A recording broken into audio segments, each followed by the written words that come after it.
Friend, welcome back to e learning with Hina ma'am channel. आज जो हम सेशन लेके आए हैं वो हमारा सामाजिक अध्ययन का सेशन है। अगर सेशन की बात की जाए तो ये 6वें नंबर का है, यानी इससे पहले हम 5 बार पूरे कर चुके हैं। ये 6वें नंबर का है। ये सेशन अगर कहे जाए तो ये काफ़ी इम्पोर्टेंट है, क्योंकि इसमें सामाजिक सुधारकों जो हर परीक्षा के लिए इम्पोर्टेंट होते हैं, उन सारे सामाजिक सुधारकों के उन महत्वपूर्ण पॉइंटों को लिया गया है जो काफ़ी इम्पोर्टेंट हैं। चलिए तो बिना समय गवाए हम शुरू करते हैं आज का सेशन।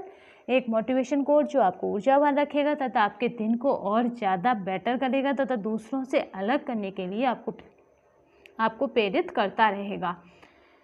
ठीक है, हारा वही है जो लड़ा नहीं, और आप हार नहीं सकते, क्योंकि आप क्या हैं, आप भारतवासी हैं और भारतवासी कभी हारते नहीं हैं। क्योंकि आज हम पढ़ेंगे सामाजिक सुधारक। तो सामाजिक सुधारक इस बात का क्या है, आपके आगे प्रूफ है कि भारतवासी कभी हारते नहीं हैं। चलिए शुरू करते हैं। पहला पॉइंट जो काफ़ी महत्वपूर्ण है, हिंदुओं का जीवन धर्म शास्त्रों द्वारा नियंत्रित था। समाज में स्त्रियों की स्थिति अत्यंत शोचनीय थी एवं लोग पुराने रीति रिवाजों में जकड़े हुए थे। ये सभी कारण थे सामाजिक व धार्मिक आंदोलनों के, यानी इन्हीं कारणों की वजह से जो आंदोलन हुए वो यही सबसे बड़े कारक बन गए सामाजिक और धार्मिक आंदोलन होने के भारत में। चलिए नेक्स्ट चलते हैं। 19वीं सदी में भारतीय पुनर्जागरण के पिता माने जाते हैं तो वो राजा राममोहन राय को माना जाता है। याद रखिए, काफ़ी इम्पोर्टेंट है कि आधुनिक यानी इस तरह से आता है कि स्वतंत्र भारत में कौन भारतीय पुनर्जागरण का पिता कहा जाता है, तो वो राजा राममोहन राय कहे जाते हैं। नेक्स्ट चलते हैं। वेदांत कॉलेज की स्थापना राजा राममोहन राय ने 1825 में की थी। काफ़ी इम्पोर्टेंट है। वह आंदोलन जिसका प्रारंभ दयानंद सरस्वती ने किया एवं जिसे पूरे भारत में व्यापक रूप से प्राप्त हुआ शुद्धि आंदोलन था। ये काफ़ी इम्पोर्टेंट आंदोलन है, पूछा भी जाता है। दयानंद सरस्वती ने कौन से आंदोलन का क्या करा था, आरंभ किया था, और वो पूरे भारत में व्यापक रूप से व्याप्त था, तो वो था शुद्धि आंदोलन। स्वामी दयानंद सरस्वती ने सामाजिक बुराई को समाप्त करने हेतु प्रसिद्ध नारा दिया था, तो वो था वेदों की ओर लौटो। पूछा भी जाता है वेदों की ओर लौटो किसने कहा था, तो वो दयानंद सरस्वती। वह समाज सुधारक जिसके विचारों का प्रभाव आंध्र प्रदेश में जन्मे समाज सुधारक आपके थे वीर सैलिंगम पर था, तो वो था केशव चंद्र सेन। इन्हीं का प्रभाव था या इनके विचारों का प्रभाव था इनके ऊपर, वीर सैलिंगम के ऊपर। चलिए देखते हैं। आधुनिक भारत के प्रथम राष्ट्रवादी कवि हैं आपके हेनरी डेरोजियो, जिन्हें आधुनिक भारत की प्रथम राष्ट्रवादी कवि हैं। नेक्स्ट चलते हैं। रामकृष्ण मिशन की स्थापना स्वामी विवेकानंद के द्वारा की गई। जो ये PDF है आपको हमारे टेलीग्राम चैनल पर मिल जाएगी। अगर टेलीग्राम चैनल की बात करें तो वो डिस्क्रिप्शन बॉक्स में उसकी लिंक मिल जाएगी। अगर लिंक नहीं मिलती है तो आप हमें कमेंट बॉक्स में पूछ सकते हैं। एनी बेसेंट आपका थियोसोफिकल सोसाइटी की अध्यक्ष बनी थी, तो 1907 में बनी थी। आप ये बताएंगे कि ये कौन से कांग्रेस के अधिवेशन में शामिल हुई थी। नेक्स्ट चलते हैं। मदन मोहन मालवीय जी ने 1916 में सेंट्रल हिंदू कॉलेज का नाम दिया, तो वो क्या नाम दिया था, बनारस हिंदू विश्वविद्यालय। नेक्स्ट चलते हैं। प्रसिद्ध समाज सुधारक जिसने विधवा विवाह का समर्थन करने हेतु अपने इकलौते पुत्र का विवाह एक विधवा से कराया था, तो वो था ईश्वर चंद्र विद्यासागर। अंग्रेजी शिक्षा के विरुद्ध थे महात्मा गांधी। शिशु वध पर प्रतिबंध लगाया, तो वो लगाया था लॉर्ड वेलेजली ने। अंग्रेजों ने कुछ ऐसे भी सुधारक कार्य किए जो भारतीयों के लिए आज क्या है, आज एक मतलब पॉजिटिव उसमें है, विचारधारा में है। दास प्रथा प्रतिबंध लगाया था, तो वो लगाया था आपका है एल वनरो ने। जो दासों की प्रथा थी, यानी दास रखने की जो प्रथा थी, उस पर प्रतिबंध लगाया था।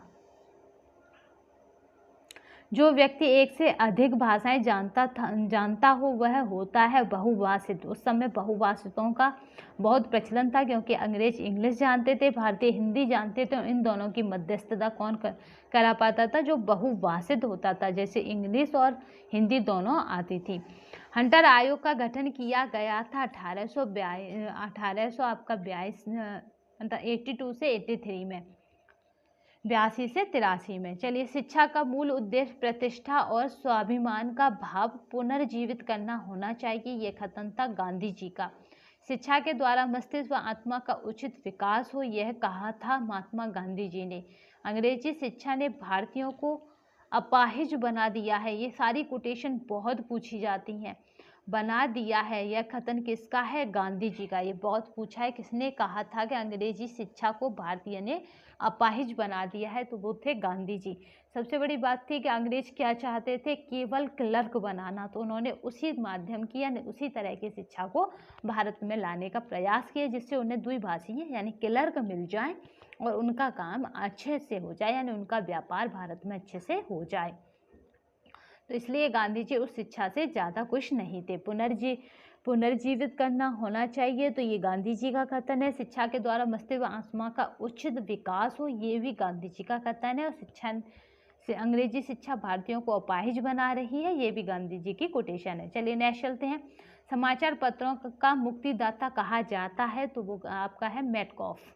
चार्ल्स मैडकॉफ को समाचार पत्रों का मुक्तिदाता कहा जाता है। भारतीयों द्वारा अंग्रेजी भाषा में प्रकाशित पहला समाचार पत्र था, तो वो था आपका बंगाल गजट। याद रखिएगा, अंग्रेजी भाषा में प्रकाशित। और वैसे समाचार पत्र कहें तो वो उदंत मार्तंड है, सबसे पहला समाचार पत्र। नेक्स्ट चलते हैं। आपका है सुल्ताना का स्वप्न नामक कहानी किसकी है या लेखिका कौन है? तो वो है हमारी रुकैया शवाकत हुसैन। जातीय समानता को प्रचारित करने के लिए सत्य शोधन समाज की स्थापना ज्योतिबा फुले ने की थी। 19वीं सदी में कुरान शरीफ की आयतों का हवाला देकर महिलाओं की शिक्षा के लिए तर्क किया, तो वो रुकैया आपका है सखावत हुसैन ने। विदुषी जिसने स्त्री और पुरुष के बीच सामाजिक अंतरों की आलोचना पर आधारित पुस्तक आपकी है स्त्री पुरुष तुलना का लेखन किया है, तो वो है ताराबाई शिंदे। आपको बता दें, ये काफ़ी बहुत महत्वपूर्ण है, क्योंकि आपका CTET कई ईयरों से इसी को पूछता आ रहा था कि स्त्री पुरुष तुलना पर किसने लेखन किया है, तो वो ताराबाई शिंदे। घुमा फिरा के इसी को पूछता आ रहा है। चलिए चलते हैं। 19वीं सदी में भारतीयों को कंपनी सरकार के प्रति वफादार बनाने के लिए ईसाई मिशनरियों ने भारतीयों में लागू करना चाहा क्रिश्चियन शिक्षा को। उच्च जातियों को उनकी भूमि पर कोई अधिकार नहीं है, क्योंकि वास्तव में भूमि का संबंध देशज लोगों से अर्थात कथाकथित निम्न जातियों से है। ये कथन था ज्योतिबा फुले का, क्योंकि जो मजदूर होते थे वो निम्न जाति के होते थे। इस कारण ज्योतिबा फुले ने इस कथन को रखा था, क्योंकि खेती में काम कौन कर रहा है? मजदूर। तो खेती किसकी हुई? मजदूर की। ठीक है। तो ऐसे हाँ आपका है एशियाटिक सोसाइटी ऑफ बंगाल के संस्थापक थे, तो वो थे सर विलियम जोन्स। ये काफ़ी पूछा जाता है, तो याद रखिएगा एशियाटिक सोसाइटी ऑफ बंगाल यानी ASB। तो आपके हैं यहाँ पे भी सर मतलब SVJ, तो याद रखिए सर विलियम जोन्स। अमेरिका का वह शहर जहां वर्ष 1893 में स्वामी विवेकानंद ने भारत के प्रतिनिधि के रूप में विश्व धर्म संसद में प्रेरणादायक भाषण दिया था, तो वो था शिकागो। शिकागो की एक सबसे बड़ी खासियत ये है कि यहाँ पे विश्व की सबसे बड़ी मांस की मंडी है। नेक्स्ट चलते हैं। सत्य शोधक समाज के संस्थापक थे, तो वो थे ज्योतिबा फुले। शारदा अधिनियम के अंतर्गत लड़कियों एवं लड़कों के विवाह की न्यूनतम आयु क्रम से निर्धारित की गई है, तो लड़कियों की 14 और लड़कों की 18 वर्ष। अगर अभी प्रेजेंट टाइम की बात करें तो ये हो जाएगी लड़कियों की ये वाली और लड़कों की 21 वर्ष, यानी 18 लड़कियों की और लड़कों की 21 वर्ष। एक बहुत प्रतिष्ठित आदिवासी कार्यकर्ता C.K. जोनू, ठीक है, इनको याद रखिएगा, इन्होंने कहा है आदिवासी कार्यकर्ता। यहाँ से ये पॉइंट बनता है कि ऐसा कौन सा समाज वो था सामाजिक कार्यकर्ता जो आदिवासी था, तो याद रखिएगा C.K. जोनू। सती प्रथा को समाप्त करने में महत्वपूर्ण भूमिका थी, तो वो थी राजा राममोहन राय की, क्योंकि इनकी भाभी का जो देहांत हुआ था या इनकी भाभी भी सती प्रथा के तहत चली गई थी, जो इन्हें बचपन में ये बात इनके दिल और दिमाग पर घर कर गई थी कि ये वाली प्रथा मुझे अंत करना ही करना है, क्योंकि ये अपनी भाभी को छोड़ना नहीं चाहते थे, पर भाई के साथ सती होना उस समय क्या थी, प्रथा थी। तो यहाँ पे इस तरह से इनकी भाभी चले जाने से इन्हें एक दुखद आघात हुआ और उसी के तहत इन्होंने आने वाले समय में इस प्रथा का अंत करने का बिल्कुल निश्चय करके अंत कर दिया। चलिए, एक विचार जो महिलाओं की समानता के पक्ष में हो तो उसे कहते हैं नारीवाद। इसे पूछा जाता है सीटेट में कि जिसमें महिलाओं की विचारधारा है वो नारीवाद और जिसमें पुरुषों की विचारधारा है वो क्या होगा, ये आप हमें कमेंट बॉक्स में बताएंगे, क्योंकि हर बार सीटेट में साइकोलॉजी के और आपके सामाजिक विज्ञान में इस तरह के प्रश्न बनाए जाते हैं। जहाँ मस्तिष्क बिना भय के हो वह खतन है, रविंद्रनाथ टैगोर। ठीक है, क्योंकि मस्तिष्क में अगर भय होगा तो आप क्या होंगे, सही निर्णय नहीं ले सकते। आर्य समाज की स्थापना की थी तो स्वामी दयानंद ने। सती प्रथा व्यवस्था का सर्वप्रथम विरोध किया था तो वो अकबर ने। ठीक है, जो सती प्रथा चल रही थी उसका जो राजा राम मोहन राय के साथ सहयोगी बने या फिर जिन्होंने विरोध किया, क्योंकि अकबर राजा राम मोहन के से पहले आए थे तो उन्होंने क्या करा था, इसका सर्वप्रथम विरोध किया। ऐसे आता मुगल, ऐसा कौन सा मुगल बादशाह था जिसने सती प्रथा का सर्वप्रथम विरोध किया, तो वो थे अकबर। चलते हैं, अस्पृश्यता उन्मूलन के कार्यों को करने वाले प्रथम व्यक्ति थे तो वो थे सुंदरलाल शर्मा। ये काफ़ी इम्पोर्टेंट है और पूछा भी बहुत जाता है। प्रथम व्यक्ति बने सुंदरलाल शर्मा। नेक्स्ट चलते हैं, सती प्रथा के विरुद्ध कानून बनाने वाले गवर्नर जनरल का नाम था तो वो था लॉर्ड वेटिंग। इन्होंने ही सबसे पहले कानून बनाया। राजा राम मोहन राय जैसे समाज सुधारक स्त्रियों के विरुद्ध प्रचलित सामाजिक अन्याय जैसे सती होना के बारे में प्रचार प्रसार के लिए युक्ति प्रयोग करते थे। अपनी सोच को सिद्ध करने के लिए प्राचीन धार्मिक पाठों में से श्लोक और वाक्यों का प्रयोग करते थे। ये क्या करते थे, जितने भी प्राचीन वेद पुराण या पाठ जो भी इन्हें ऐसे मिलते थे जो इनकी बात को सिद्ध कर सकते थे, जैसे वाद विवाद जो आपकी कोटेशन होती है या वाद विवाद प्रतियोगिता होती है तो उसमें किस तरह के कोटेशन या किस तरह के शब्दों का प्रयोग किया जाता है या किस तरह के धुआं का प्रयोग किया जाता है जो आपकी बात को ही सिद्ध करते हो, तो ऐसा ही इन्होंने किया राजा राम मोहन राय ने कि इनके बात को सिद्ध करने ही वाले उन्होंने वहाँ से वाक्यांश और दोहे को उठाया या उन मैटरों को लिया जो इनकी ही बात को सिद्ध करने वाले हों। चलिए, भारत के स्वतंत्र संग्राम के लिए युद्ध में राष्ट्रीय प्रयोजन का पक्षधर समाचार पत्र था तो वो था द लीडर। ये काफ़ी पूछा जाता है तो याद रखिएगा, स्वतंत्र संग्राम के युग में राष्ट्रीय प्रयोजन का पक्षधर कौन था तो वो था द लीडर। नेक्स्ट चलते हैं, ब्रह्म समाज की स्थापना की थी तो राजा राम मोहन राय ने 1828 में। भारतीय समाज का आपका उग्रदूत किसे कहा जाता है, ये बहुत पूछा जाता है तो वो हमारा राजा राम मोहन राय।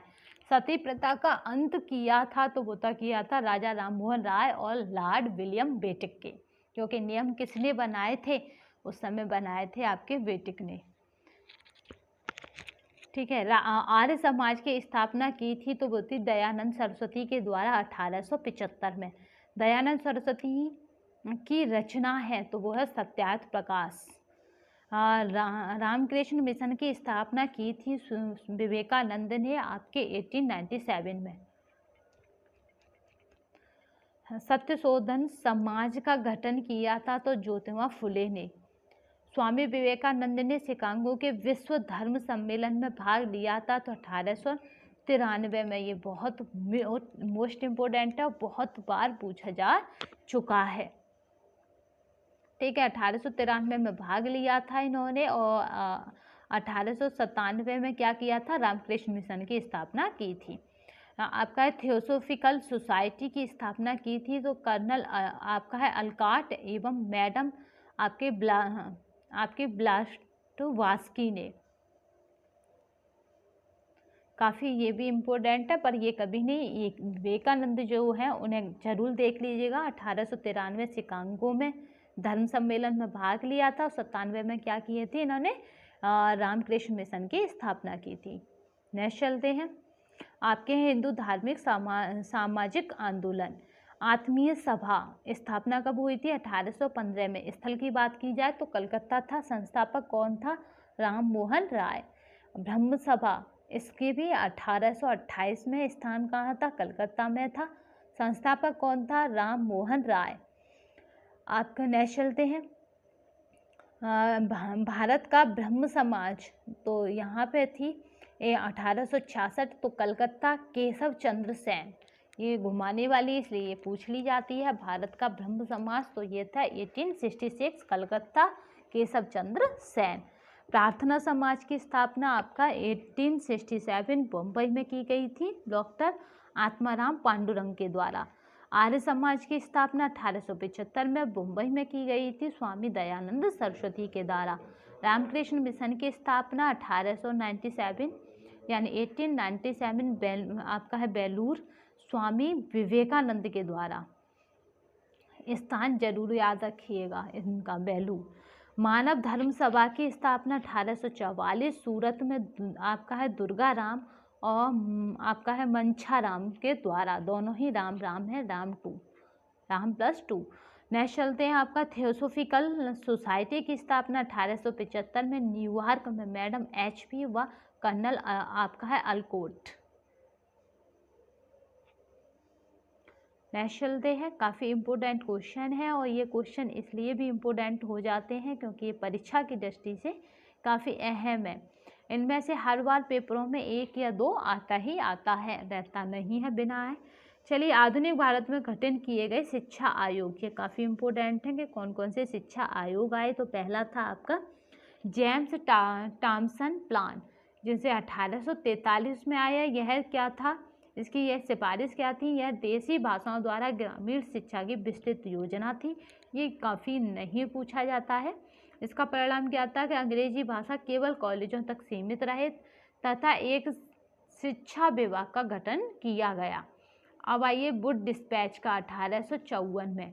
तो यहाँ पे क्या था कि कंपनी ने अधीनस्थ 5 प्रांतों में जन अनुदेश के लिए एक विभाग खोला जाए तथा कलकत्ता, मद्रास और बम्बई में विश्वविद्यालयों की स्थापना की जाए। इसमें उच्च शिक्षा का सबसे अच्छा माध्यम अंग्रेजी बताया गया। ये काफ़ी पूछा जाता है कि डिस्पैच कब आया? तो 1854 में आया और इसमें उच्च शिक्षा का माध्यम, अच्छा माध्यम अंग्रेजी को बताया गया। 1855 में जन अनुदेश विभाग तथा 1857 में कलकत्ता, मद्रास और बम्बई में विश्वविद्यालयों की स्थापना हुई इसी वुड डिस्पैच के आने से।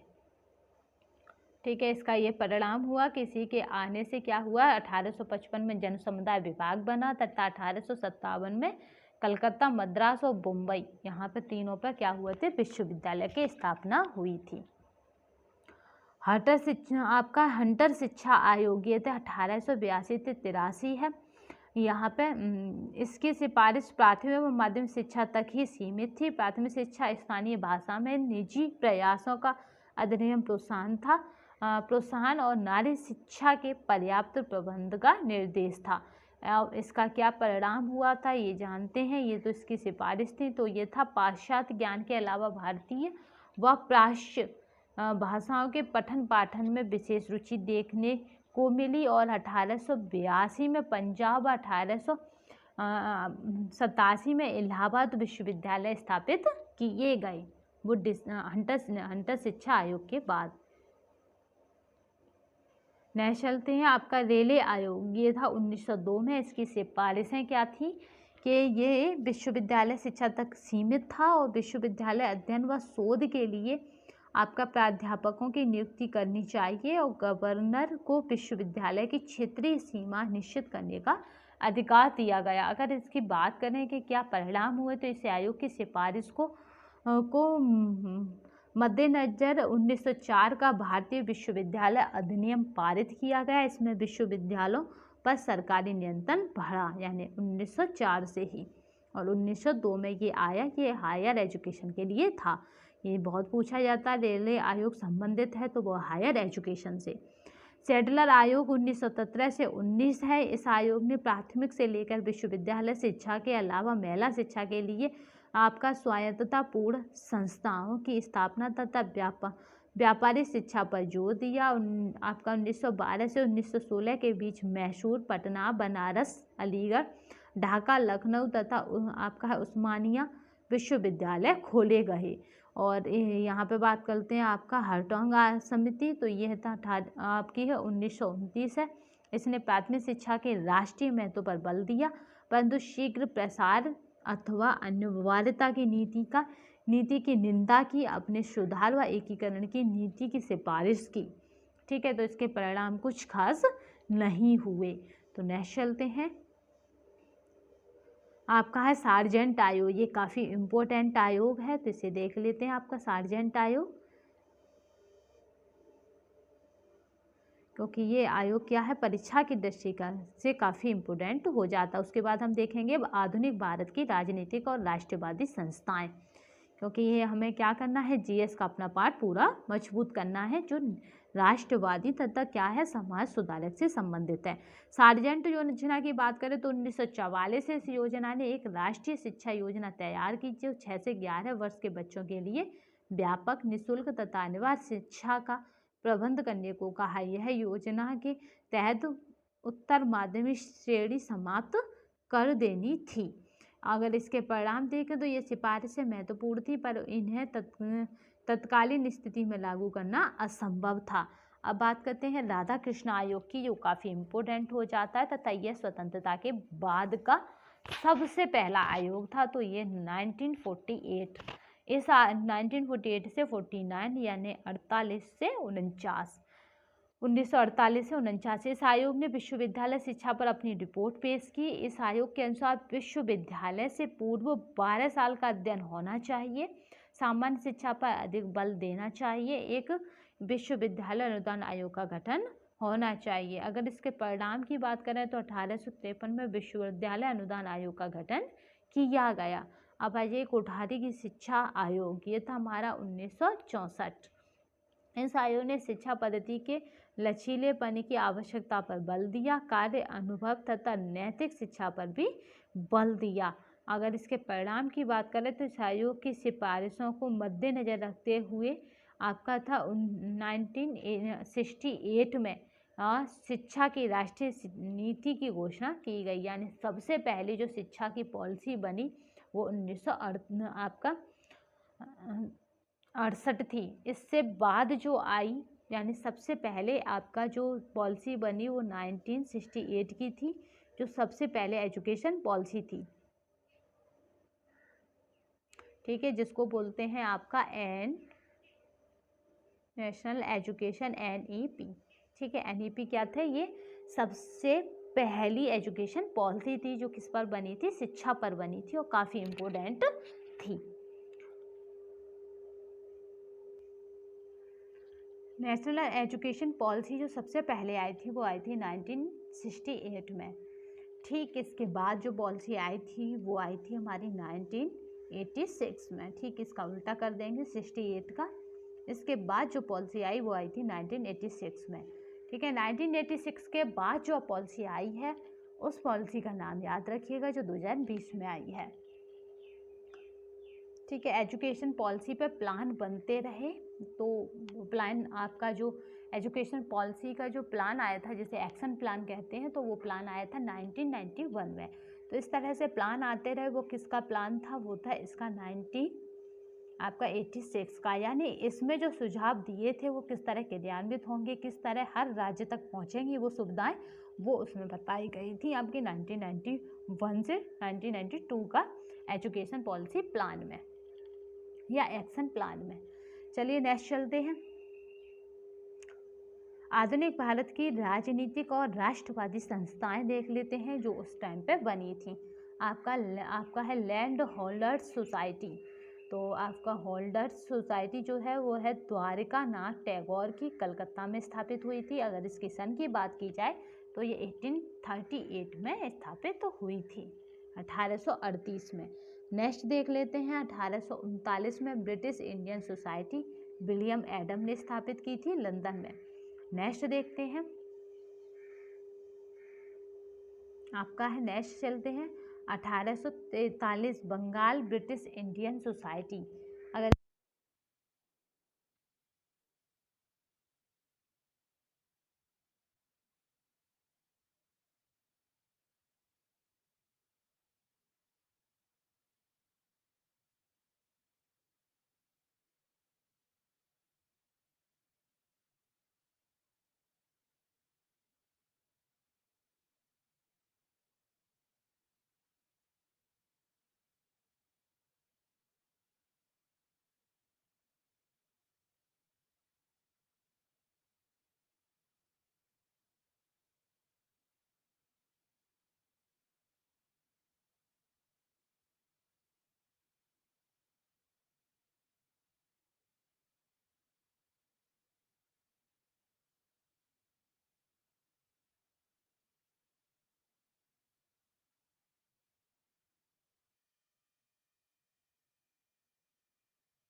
इसमें जो है आपका 1923 का स्वराज्य पार्टी मोतीलाल नेहरू, सिया दास और स्थापना जो दिवस थी वो थी हमारी दिल्ली।